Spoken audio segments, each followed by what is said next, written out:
An aging actor wants to go back into the past, where he had more energy and he was more appreciated in this episode of The Twilight Zone. This is The Trouble with Templeton, Season 2, Episode 9.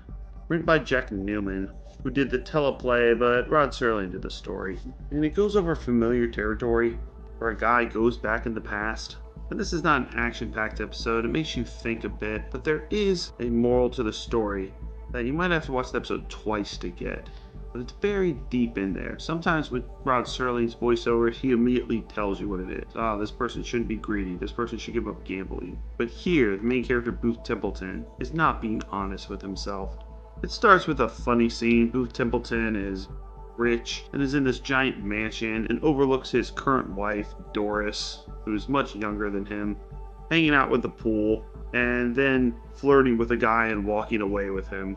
This episode was released December 9th, 1960, so they can't be super sexual with the content, but we know what's going on.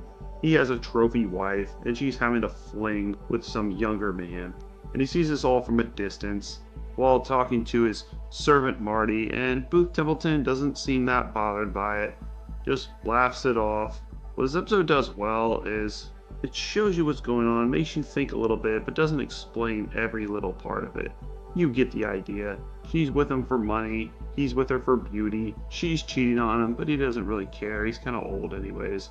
The scene goes by very fast, and now we're at a theater where Booth has a rehearsal for a new play, and he clashes with this director who doesn't respect him, tells him that he's late, and says that he's not getting any special treatment.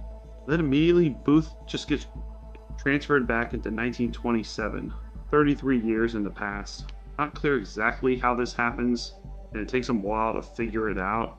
He walks around town and notices things look old. I mean, between 1927 and 1960 isn't that big of a difference to me, watching this in 2026, but it is interesting how Rod Serling constantly does this, where he's like, gosh, remember the 20s? It was so archaic back then. I mean, 1954, it was really, really modern, but 1932, oh man. I'm like, they look kind of the same to me, but okay. The way he portrays 1927 looks super fun. He goes into a speakeasy and everyone's dancing and flirting, and it looks like a gay old time. Booth finds that his wife and his friend Barney are at this speakeasy, and this was the wife he always loved. She died early. She was only 25 when she passed away, and we saw in the beginning that his current wife, well, doesn't really like him or respect him. So while this episode is not the best of the Twilight Zone, it's written very smartly, setting him up as a guy who's a little tired and disrespected of being an actor, but he's been very successful, doesn't have a wife that likes him. Now he's going back in time to a wife that actually does like him. Well, at least that's what we think's gonna happen. That's not what happened.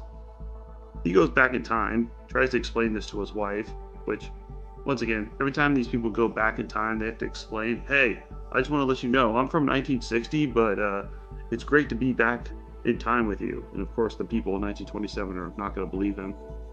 But that's not the problem he runs into here.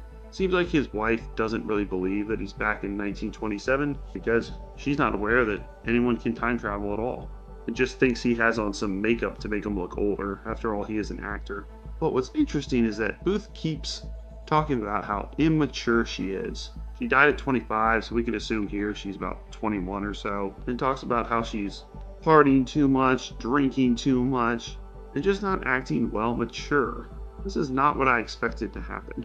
And once again, this episode is written to make you think, well, why the hell is he going into the speakeasy telling his wife that she's being immature? Well, what the episode is saying is that actually, he, as an old man, is seeing his wife at 21, except for he's not 21, he's 60.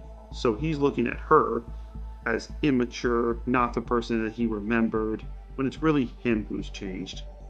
Like, I'm in my 30s. If I was somehow transported back 15 years ago when I'm in college, and I was talking to a girl that I had a crush on in college, but it's just me right now, I'd be like, oh, I don't like this girl at all. She's annoying. She's not funny. She's ugly. There's nothing about her that I like. Because you would be yourself now going into the past of someone that you used to like. So it's an interesting twist, but I still think this isn't an amazing episode. It's between a 5 and a 6. I would be generous and give it a 6 because it did make me think, When I first finished this episode, I really didn't like it very much. He goes back to his own time, and because this episode doesn't spell anything out, a lot of people, including myself, are going to be unsatisfied and think, well, what was the point of that episode? Okay, a guy goes back in time, thinks his wife is immature, and then the episode ends.